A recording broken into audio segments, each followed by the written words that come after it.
Anda kembali di Kabar Siang pemirsa, ingin tahu perkembangan terbaru yang sedang seru? Segmen Catatan Siang akan menyajikan isu terkini dan juga inspiratif. Kami akan hadirkan sisi unik dan menarik yang terjadi di kota-kota besar di tanah air dalam Catatan Siang.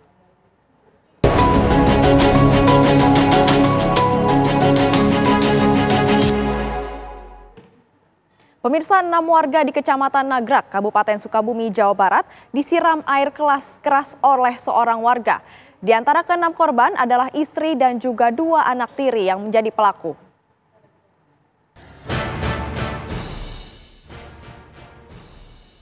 Sebanyak 6 warga di Kecamatan Nagrak, Kabupaten Sukabumi menjadi korban penyiraman air keras oleh seorang pria Parubaya.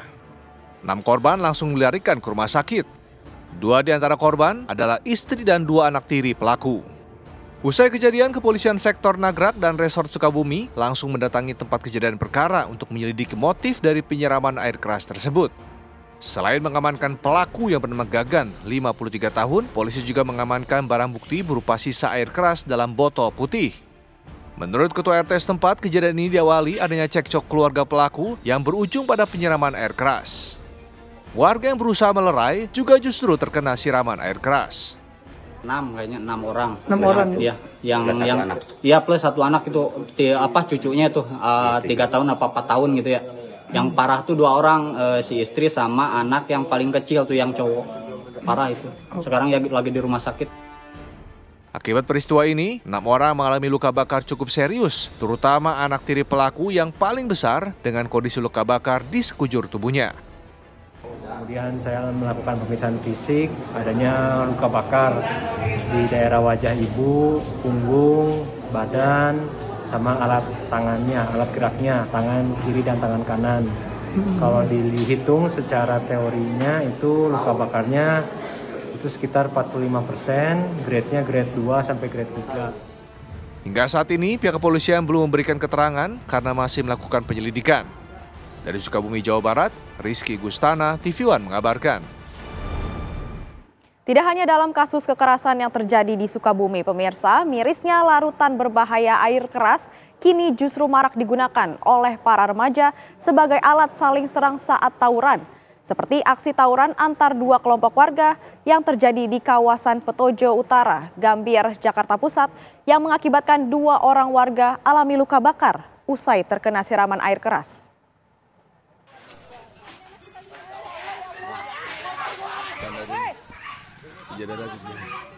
Kejadian lagi. Aksi tawuran antar 2 kelompok warga pecah di Jalan Alaidrus, Petojo Utara, Gambir, Jakarta Pusat pada pekan lalu. Berbekal beragam jenis senjata tajam, kedua kubu yang bertikai terus saling serang di tengah pemukiman padat penduduk. Salah seorang pelaku tawuran bahkan nekat menyiramkan air keras ke arah kubu lawan. Seorang warga yang berusaha melerai justru mengalami luka bakar di bagian dada dan kepala akibat terkena siraman air keras dan langsung dilarikan ke rumah sakit. Sementara 1 korban lainnya yang terkena air keras mengalami luka di sekujur tubuh hingga mengenai bagian mata. Nah, arogan lah di sini dia. Motor dibalik-balikin. Nah, motor dibalik-balikin, warga keluar, ada perlawanan. Kita ada perlawanan, keluar masuk, terjadi lagi penyiraman air keras sama yang baju kuning itu. Aksi tawuran yang menggunakan air keras sebagai instrumen kejahatan memang meresahkan. Dokter spesialis mengatakan sejumlah bahaya dari air yang mengandung asam sulfat tersebut jika bersentuhan langsung dengan kulit manusia yang dapat berakibat luka bakar ringan hingga menyebabkan kematian. Artinya bahan-bahan tersebut ya dapat menyebabkan iritasi bahkan sampai yang terberat adalah luka bakar ya. Di mana itu akan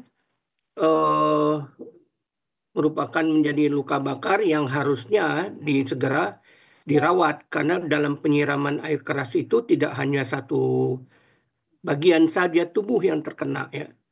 Disiram di wajah, misal katakanlah bisa sampai leher bahkan sampai dada gitu. Polisi mengimbau para pemilik toko kimia agar lebih selektif memperjualbelikan barang dagangannya agar tidak disalahgunakan. Dari Jakarta, Yoga Kuspratomo, TV One mengabarkan. Ya pemirsa, air keras merupakan larutan asam kuat yang pekat dan memiliki efek merusak pada tubuh manusia. Tak heran banyak orang tak bertanggung jawab bisa mendapatkan larutan tersebut. Keberadaan air keras ini nampaknya mudah didapat di sejumlah toko maupun secara online. Berikut penelusuran reporter kami Iman Fajar dan juga juru kamera Dimas Ramadan untuk Anda.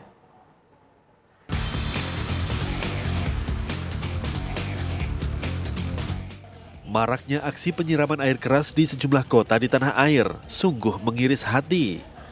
Keberadaan air keras berbagai jenis selama ini disalahgunakan untuk tindakan kejahatan yang dilakukan baik orang dewasa maupun remaja. Kemudian muncul pertanyaan, semudah itukah orang membeli air keras? Setelah kami melakukan riset, ternyata air keras itu ada banyak jenisnya pemirsa. Dan salah satu jenis yang cukup berbahaya dari air keras ini adalah air keras dengan senyawa kimia H2SO4 ataupun asam sulfat. Selain itu juga pemirsa, air keras yang patut diwaspadai adalah air keras dengan komponen ataupun juga senyawa kimia HCl atau asam klorida. Dan baik HCl maupun H2SO4 ini apabila berkonsentrasi tinggi, ini akan menyebabkan kerusakan pada tubuh manusia. Kami akan mengajak Anda pemirsa untuk mencari barang-barang yang memang ada di sekitar masyarakat ini yang memiliki komponen dari air keras tersebut di toko-toko yang mudah ditemui masyarakat. Mari ikuti saya.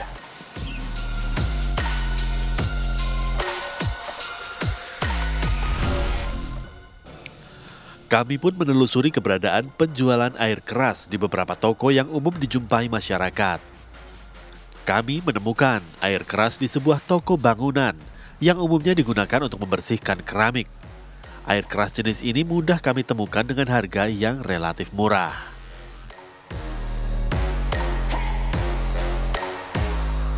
Ini air kerasnya berapaan, Mbak? Satu botolnya 12.000.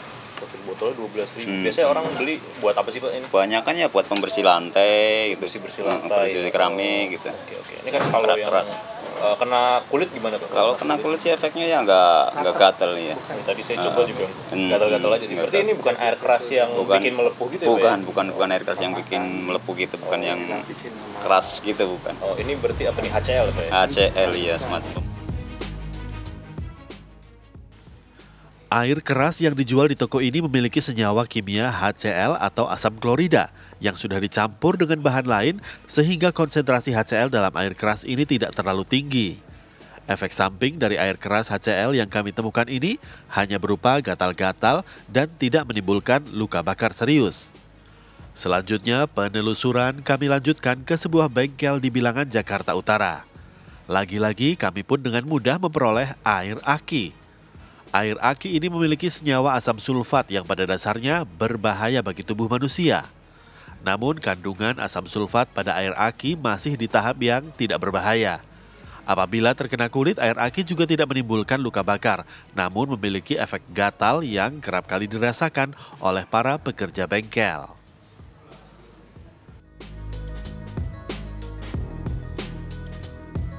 Dan uniknya pemirsa, air keras tersebut dapat dijumpai di toko-toko online.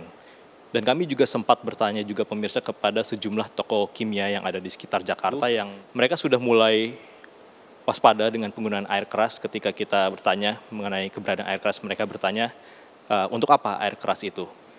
Dan ini menjadi salah satu edukasi juga bagi masyarakat mengenai untuk menggunakan air keras secara bijak sesuai dengan kebutuhannya. Dari Jakarta, Iman Fajar, Dimas Ramadan, TV One mengabarkan. Maraknya kasus kejahatan dengan modus penyiraman air keras ini menimbulkan banyak tanya. Psikologi forensik Reza Indragiri pun menyoroti hal ini. Mirisnya, seringkali aksi kejahatan ini justru dilakukan oleh orang terdekat korban. Apa yang sebenarnya mendorong para pelaku untuk memilih air keras sebagai instrumen kejahatan? Sebelum, saat, dan setelah melancarkan aksi. Sebelum beraksi, calon pelaku relatif mudah untuk mendapatkan air keras. Bahkan di toko-toko online pun, serbaneka zat kimia yang bisa berbahaya bisa didapatkan tanpa adanya persyaratan khusus.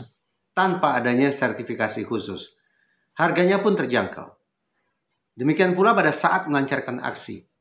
Tidak dibutuhkan adanya keterampilan khusus bagi pelaku untuk menggunakan instrumen kejahatan berupa air keras. Sepanjang si pelaku memiliki kesanggupan untuk mengincar dengan penginderaannya, kemudian melakukan pelemparan dengan menggunakan air keras, maka hitung-hitungan di atas kertas, orang tersebut sudah cukup memenuhi syarat untuk melakukan aksi kejahatan dengan menggunakan air keras. Demikian pula sesaat setelah melakukan aksi. Setelah melakukan pelemparan dengan menggunakan air keras, pelaku tidak harus mengumpulkan kembali sisa-sisa air keras, tidak lagi harus membawa instrumen kejahatan yang saat lalu telah dia gunakan. Secepat mungkin pelaku setelah melakukan pelemparan bisa melarikan diri dari TKP sehingga bisa terhindar dari pertanggungjawaban pidana. Cara untuk preventif bisa berfokus pada 4 aspek, pada pelaku, pada korban, pada situasi, dan pada peraturan hukum. Namun untuk kasus-kasus kejahatan yang menggunakan air keras sebagai instrumennya, menurut saya yang paling realistis adalah intervensi atau pengelolaan pada aspek situasi. Memperbanyak CCTV, memperbanyak sarana-sarana penerangan jalan, hal-hal semacam ini yang diharapkan akan bisa memunculkan efek tangkal bagi siapapun untuk melancarkan aksi kejahatan, termasuk aksi kejahatan yang menggunakan air keras. Sementara berfokus pada pelaku, saya pikir akan sangat sulit karena siapapun akhirnya bisa menggunakan instrumen berupa air keras untuk melancarkan aksi kejahatannya. Demikian pula intervensi pada korban, siapapun bisa menjadi korban. Apalagi ketika kita bicara tentang intervensi atau pengelolaan terhadap faktor hukum, mengubah peraturan perundang-undangan, saya yakini bukan hal yang mudah. Karena itulah sekali lagi, untuk menangkal atau menekan terjadinya kasus-kasus kejahatan yang menggunakan air keras, yang paling realistis adalah pengelolaan terhadap faktor situasi. Larutan air keras yang bersifat korosif dapat menyebabkan kerusakan pada benda, apalagi tubuh manusia. Jika menyentuh kulit, dapat menyebabkan rasa sakit yang parah, bahkan luka bakar. Banyak yang bertanya-tanya, apa saja jenis dari air keras?